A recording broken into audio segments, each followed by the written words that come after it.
बिस्मिल्लाहिर्रहमानिर्रहीम। अस्सलाम वालेकुम नादरीन, आप यूट्यूब चैनल देख रहे हैं। मैं इमरान खान हूँ। Nadreen, field marshal Asim Munir वो ईरान के अंदर सालसी कर रहे हैं अमेरिका और ईरान के बीच में, और सारी की सारी कवरेज ले गया कर्नल असवंत वो यूनिवर्सिटी के अंदर गोली चला के।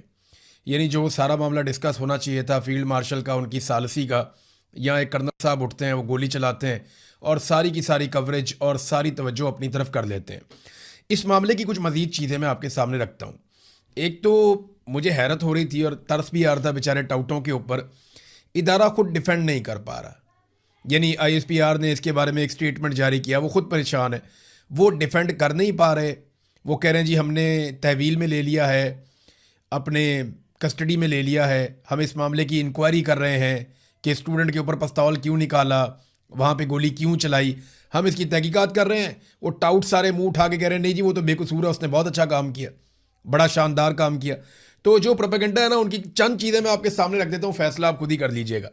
नंबर एक, जो हकायक हैं वो एज इट इज़ आपको बताता हूँ। कर्नल साहब की अहलिया और एक प्रोफेसर, इन दोनों का एक तनाज़ा चल रहा था यूनिवर्सिटी में, और ये चंद दिन पहले से चल रहा था। ये मामला पुलिस स्टेशन तक भी गया, जिसमें मुबैना तौर पे कर्नल साहब की अहलिया ने दरख्वास्त दी थी, और वो जो प्रोफेसर साहब हैं उन्होंने उस पर अपॉलोजी करके मामला ख़त्म कर दिया। ये मामला रफा दफा हो गया था।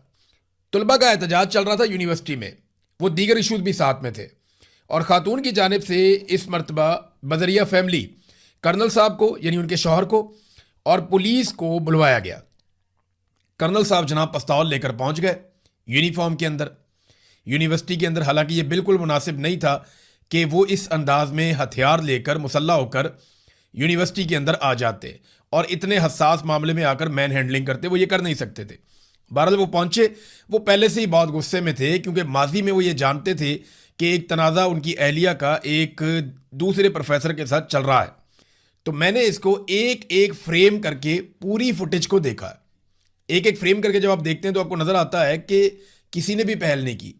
सबसे पहले कर्नल साहब बहुत गुस्से में थे, वो तेज़ी से आते हैं और एक नौजवान जो सफ़ेद कपड़ों में खड़ा है उसको अपने दाएं हाथ में पकड़ी हुई छड़ी के साथ कर्नल साहब मारते हैं ज़ोर से। अच्छा, इस पे नौजवानों ने कर्नल साहब को आवाज़ें लगाई कि भी ये क्या कर रहे हैं आप, आपको किसने हक दिया है। तो इस पे कर्नल साहब क्या करते हैं कि अपनी छड़ी को उल्टे हाथ में ले जाते हैं और अपने सीधे हाथ में अपना पिस्तौल पकड़ लेते हैं, और पिस्तौल पकड़ने के बाद वो एक लाल कपड़ों में मलबूस नौजवान को पिस्तौल से उसके सीने पर रख के उसको पॉइंट करते हैं, उसको पिस्तौल से धकेलते हैं। ये देखकर नौजवान डरने की बजाय मजीद वहाँ पे इकट्ठे हो जाते हैं। वहाँ पे एक बास्केट वाला नौजवान वो कर्नल को वार्न करता है कि ये पिस्तौल हमें मत दिखाइए, इस पिस्तौल को आप वापस अंदर रखिए, ये आप गलत कर रहे हैं, हमारी यूनिवर्सिटी के अंदर आप पिस्तौल निकाल रहे हैं यूनिफॉर्म के अंदर। तो कर्नल साहब बजाय इसके कि वो पिस्तौल वापस रखते, अपने उल्टे हाथ में पकड़ी हुई छड़ी से उस नौजवान के ऊपर भी अटैक कर देते हैं और उसके सर के ऊपर मारते हैं। इतने में जितने बाकी नौजवान हैं वो सारे फिर कर्नल साहब के ऊपर अटैक कर देते हैं। कोई 3-4 सेकंड तक कर्नल साहब को कोई इधर से मार रहा है, कोई इधर से मार रहा है, कोई इधर से खींच रहा है। तो 4-5 सेकंड में कर्नल साहब के हालात तब्दील हो जाते हैं। अब पिस्तौल जो है उसके अंदर गोली चेंबर में नहीं है, अभी तक पिस्तौल में चेंबर में गोली नहीं है, कर्नल साहब ने उसको लोड नहीं किया। इतने में वहां मौजूद पुलिस वाले कर्नल साहब को 5-6-7 सेकंड के अंदर अंदर ही वो रेस्क्यू कर लेते हैं। कर्नल साहब को और नौजवानों को अलग कर देते हैं। कर्नल साहब को जैसे ही खुली जगह मिलती है तो पुलिस वाले उनको घेर लेते हैं, उनको साइड पे कर लेते हैं। वहां कर्नल साहब फौरी तौर पे अपने पिस्तौल को लोड करते हैं और गुस्से में एक नौजवान के पीछे लपकते हैं पिस्टल को पॉइंट करते हुए। वो नौजवान उस तरफ को जाता है, कर्नल उसके पीछे लपकते हैं और उसको पॉइंट करते हैं। खुशकिस्मती से गोली नहीं चलती। जब गोली नहीं चलती और कर्नल साहब की अहलिया उन्हें कपड़ों से पकड़ के खींच रही होती हैं कि आप ऐसा मत करें, आप ऐसा मत करें, वो कर्नल को मना कर रही थी। तो उस वक्त कर्नल साहब हवाई फायरिंग करते हैं 2 मरतबा और नौजवानों की तरफ पिस्टल पॉइंट भी करते हैं। ये है वो पूरा वकूआ जो मैंने आपको बताया। अच्छा, इसमें एक बात और अपने ज़हन में आप रखें कि अगर ये हरासगी वाला मामला था भी तो वहां पे उस वक्त मौके पर पुलिस मौजूद थी। कर्नल साहब पुलिस से बात कर सकते थे, ना कि डायरेक्टली नौजवानों को मिस हैंडल करते या मैन हैंडल करते।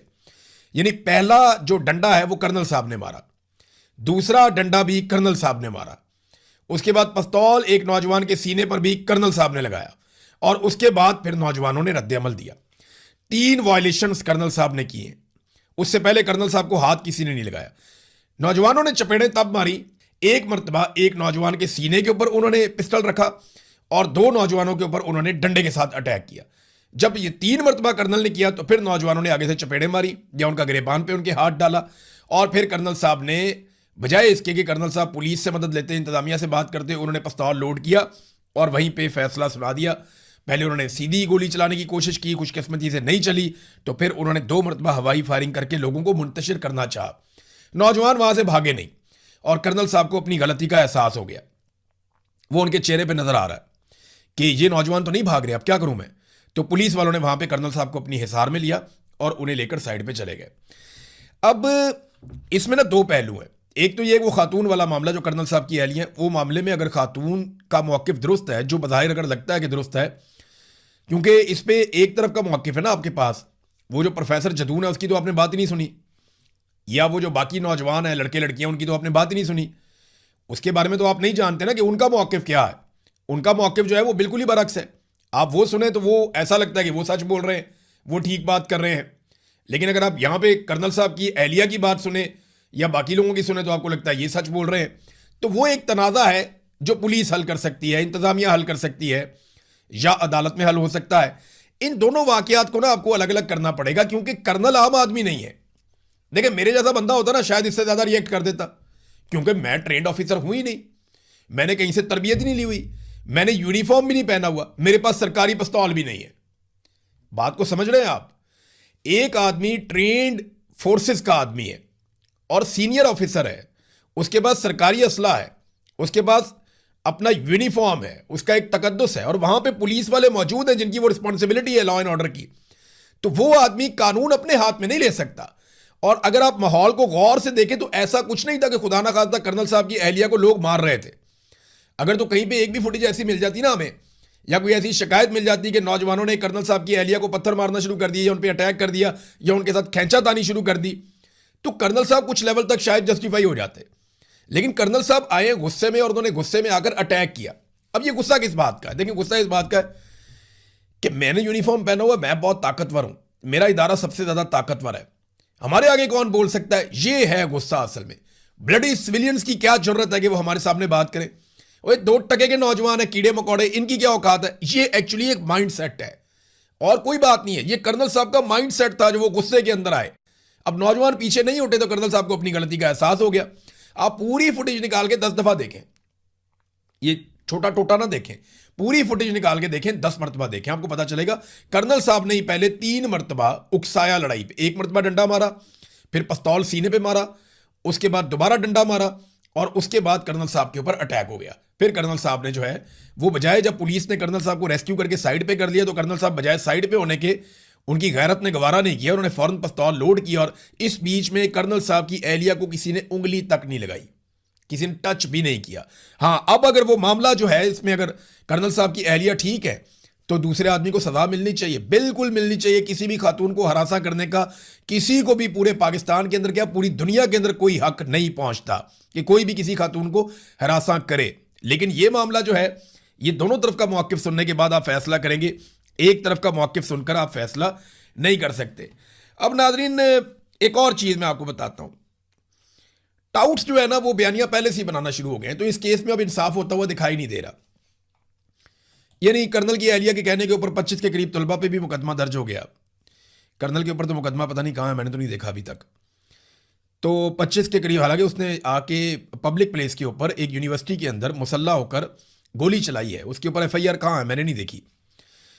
और दूसरा जो है वो जो असफंदियार साहब की एहलियाँ हैं कर्नल साहब की, उन्होंने प्रोफेसर जदून समेत 25 से ज़ायद तलबा और तालिबात पर मुकदमा भी दर्ज कर दिया है।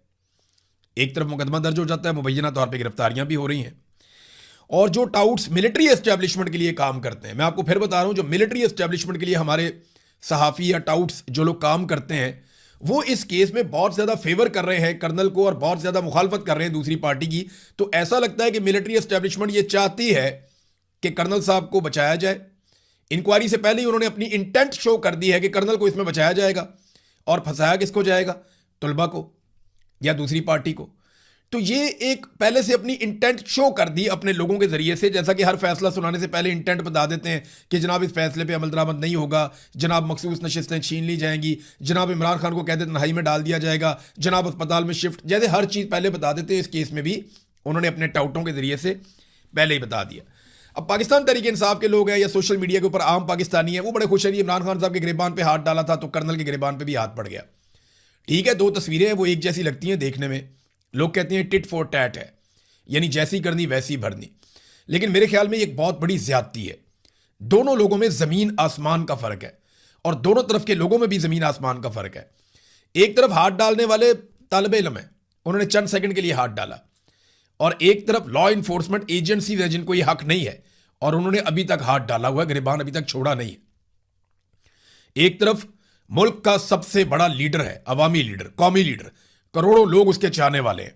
एक तरफ एक सरकारी मुलाजिम है जिसको उसके खानदान के अलावा या आसपास के चंद दोस्तों के अलावा कोई भी नहीं जानता होगा, उसकी कोई पहचान नहीं है। फिर एक तरफ मुल्क और कौम के लिए एक आदमी सजा काट रहा है, वो लड़ा मुल्क और कौम के लिए, उसके गिरबान पे हाथ डाला गया तो वो मुल्क और कौम के लिए लड़ रहा था। एक तरफ ये सरकारी ऑफिसर सिर्फ अपनी अहलिया के लिए लड़ रहा था। एक तरफ जो लड़ने वाला है वो गैर मुसल्ला था, उस कौमी लीडर के पास हथियार नहीं था। दूसरी तरफ जो लड़ने वाला है वो मुसल्ला था, उसके हाथ में हथियार था। फिर एक तरफ वो बेगुनाह शख्स अभी तक सजा काट रहा है जेल में, जबकि दूसरी तरफ जो शख्स है उसकी बेगुनाही के लिए अभी से मुहिम शुरू कर दी गई है, जनाब वो तो बेगुनाह है, उसे तो सजा हो ही नहीं सकती। फिर एक तरफ वो शख्स है जो बहुत बड़ा लीडर है, वो ताकत के खिलाफ खड़ा था, और दूसरी तरफ वो शख्स है जो ताकत के बलबूते पे खड़ा था कि मेरी यूनिफॉर्म है, मैं बहुत ताकतवर हूं, मेरे हाथ में हथियार है, मेरा इदारा सबसे बड़ा और ताकतवर है, तो हमें कोई रोक ही नहीं सकता, हम तो बहुत ताकतवर है। तो ये इमरान खान में और इसमें तकाबली जायजा जमीन आसमान का फर्क है, इन दोनों के अंदर बनता ही नहीं है। मवाजना होता है दो एक जैसी चीजों के बीच में। आप एप्पल्स को एप्पल्स के साथ आप कंपेयर कर सकते हैं, ऑरेंजेस के साथ आप कंपेयर नहीं कर सकते, यानी इनमें जमीन आसमान का फर्क है, ये एक जैसे हो ही नहीं सकते, मुमकिन ही नहीं है, ये भी ज्यादती है। अब नाजरीन, जो पूरा का पूरा सिस्टम है ना, इन तलबा के ऊपर दबाव डाल रहा है। मेरी इंफॉर्मेशन के मुताबिक बहुत सारे सहाफ़ियों ने बेचारे वो रब्ता करके कह रहे हैं कि इमरान भी पाकिस्तान से तो हम रिपोर्ट कर नहीं सकते। यूनिवर्सिटी के ऊपर भी दबाव है बहुत ज़्यादा। अब पूरे सिस्टम को हरास किया जा रहा है कि किसी तरह भी इस मामले का नतीजा वो निकलना चाहिए जो मिलिट्री एस्टेब्लिशमेंट चाह रही है। पूरा सिस्टम तलबा और उनके घर वालों को और यूनिवर्सिटी वालों को हरासा करने पर तुला हुआ है। और याद रखिएगा, ये जो कुछ भी हुआ ना, आप सोशल मीडिया पे देख लें, आवाम के अंदर देख लें जज्बात, तो लोगों में कितनी नफरत है। और ये नफरत लोगों ने नहीं फैलाई, ये नफरत पाकिस्तान की मिलिट्री एस्टेब्लिशमेंट ने फैलाई है। आपकी अपनी फैलाई हुई नफरत जो है वो अब आपके सामने आ रही है। जिस तरह आपने लोगों को मारा तो लोग अब रद्दमल उसी तरह देते हैं। मुझे याद है अच्छी तरह कि इससे पहले भी ऐसे वाक़यात हुए हैं। वो लोग कहते हैं ना कि जनाब फौज के अंदर एहतसाब का बड़ा अच्छा सिस्टम है और फौज के अंदर बड़ा अच्छा एहतसाब होता है। तो देखिए, अगर फौज के अंदर अच्छा एहतसाब होता ना तो हमूदुर्रहमान कमीशन की रिपोर्ट के ऊपर एहतसाब हो जाता। आधा मुल्क टूट गया, उसके ऊपर आज तक एहतसाब नहीं हुआ। मार्शल 4 मरतबा पाकिस्तान में लगाए गए, बार बार पाकिस्तान का आइन तोड़ा गया, एक मरतबा भी फौज के अंदर एहतसाब नहीं हुआ। कारगिल में सैकड़ों जानें हमने गंवा दी, किसकी गलती से गंवाई, कौन इसके लिए रिस्पॉन्सिबल था, आज तक इसका एहतसाब नहीं हुआ। भारत ने हमारा पूरा सियाचिन का इलाका छीन लिया, उसके लिए कौन रिस्पॉन्सिबल था, किसकी जिम्मेदारी थी, आज तक तायुन नहीं हुआ, कोई एहतसाब नहीं हुआ। कैप्टन हमाद वाला मामला था बलूचिस्तान का, जहां पे डॉक्टर शादिया के साथ रेप का मामला है, मुबैना तौर पे बलूचिस्तान में कोई 10,000 से ज़्यादा लाशें गिर गई उस दिन के बाद से लेकर अब तक। इस मामले पे भी कोई मुहासबा नहीं हुआ। जनूबी पंजाब में पूरे थाने को फेंटी लगाई थी फौजियों ने आके, उस मामले का हमें आज तक नहीं पता चला कि उसके ऊपर क्या कार्रवाई हुई। और भी बेशुमार ऐसी एग्जाम्पल्स हैं। अभी भारत के अंदर एक पुलिस वाले ने बंदूक सीधी की थी सिर्फ नौजवानों के ऊपर, गोली नहीं चलाई, सिर्फ उसने बंदूक सीधी की थी नौजवानों के ऊपर, और उस पुलिस वाले को सजा मिल रही है। उस पुलिस वाले के खिलाफ कार्रवाई हो रही है कि तुम्हारी जुर्रत कैसी हुई कि तुमने नौजवानों की तरफ बंदूक की। हालांकि पुलिस वाले की ड्यूटी थी मॉब को कंट्रोल करने की, लेकिन उसने ये कमजोर हरकत की। अब ये जो कर्नल साहब है, इनकी तो वहां ड्यूटी भी नहीं है, ये उनका काम भी नहीं है। और अगर ये अपनी अहलिया को प्रोटेक्ट कर रहे थे, उनकी हिफाजत कर रहे थे, तो इनकी अहलिया पे आप पूरी वीडियो के अंदर देख लें, कोई ऐसे अटैक नहीं कर रहा था। अग्रेशन कर्नल साहब की तरफ से थी। नौजवान बार बार मना कर रहे थे, कर्नल साहब डंडे पे डंडा मारते जा रहे थे, सीने पे पिस्तौलें मारते जा रहे थे, फिर आखिर उनकी बस हो गई। उन्होंने कहा यार ये क्या बदतमीजी, ये बंदा चढ़ता ही जा रहा है। फिर उन्होंने आगे से मारना शुरू कर दिया। तो अपनी इज्जत जो है वो अपने हाथ के अंदर होती है। ये पैगाम है हर इदारे के लिए और हर ऑफिसर के लिए कि उन्हें इस बात को समझना पड़ेगा। अब नाजरीन एक चीज़ और है इसमें, आज मंगल का दिन है, क्योंकि ये अब आज की खबर है, इसकी तरफ आ जाते हैं। आज मंगल का दिन है और